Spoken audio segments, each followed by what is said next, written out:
Good afternoon, ladies and gentlemen. I must thank Mr. Tangsale for demystifying the myth which was existing.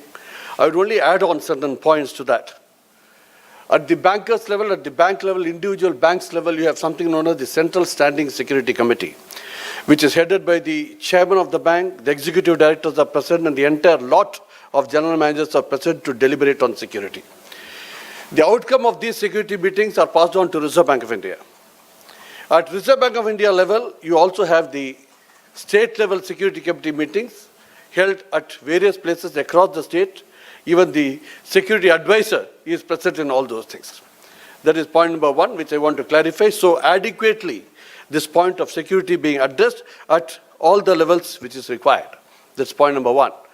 Second point, which Raza had said, about the threat of terrorism which is looming large on the banks. Yes, I agree with that.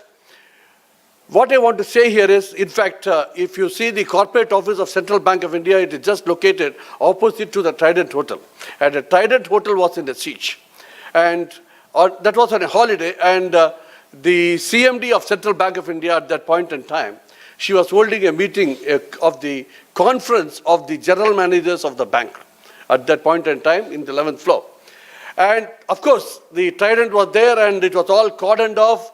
But I was present that day, and my fear was, if any hostage or any, criminal runs out, and the next step, we just cross a road of 15 feet, and next entrance is the Central Bank of India's corporate office.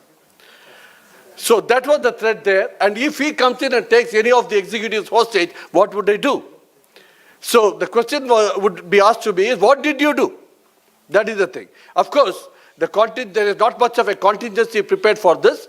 But of course, what I did was, the entrance was closed, the lift was closed, and I politely went and requested by CMD, sir, madam, it is time we get out of this place. So what we have to do is, yes, the threat is there, but as he said, the threat perception differs from place to place, and we cannot provide the equal amount of security or the same universal security to all the places. That's what Mr. Tangsale had said when we came about the ATMs.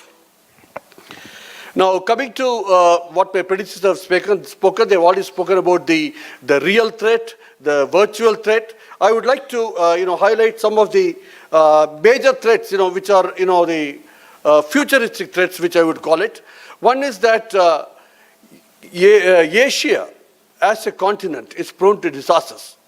And the latest study of the environment and the degradation of the environment says these disasters are going to be on the increase. If that being the case, we have to give a thought about our data centers, data research centers. That is one thing. That's a very, very critical area as far as the banks are concerned. Second critical area is the location of the currency chests and the vaults in the Naxalite-prone areas. If all those people who are in uniform and also in the security fraternity, they know the modus operandi of the Maoists or the Naxalists or the surgeons. When they plan the attack, they also plan the stops so that no reinforcements comes in. So these are the areas which probably we'll have to think about. And the next very important point is the vandalism which has crept in the banks now. Branches are getting vandalized, ATMs are getting vandalized. Reasons, I'm not going for it. It's all known to people. There may be many reasons, even the local political reasons are one of those reasons. Now, onboard monitoring, Mr. Tangsale has already said, that is a very important criteria. One thing, he has given me 5 minutes, just last half a minute before I go back to my place. Banks, and at least most of the heads in the bank, we would never go in for an arrangement like a knee-jerk security. No, we will never do it. We have got branches, we have got things existing across the various geographies of the country.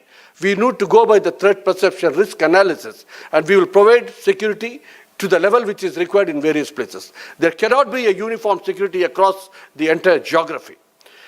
Probably as I would go back to what Mr. Sivanandan has said, what happened after 26/11? It is a very, very sad thing. And what was done later, it was a much sadder thing by our people, by the police. What was that? You go to every railway platform, there is a door frame metal detector everywhere. There are people sitting and wasting their time. Now those door frame metal detectors are firewoods. I was sitting with the Joint Commissioner of Police.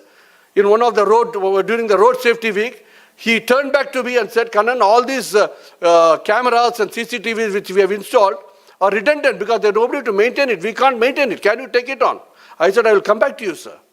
So this sort of knee-jerk reactions, I don't think it will be advocated nor it will be practiced by the bank.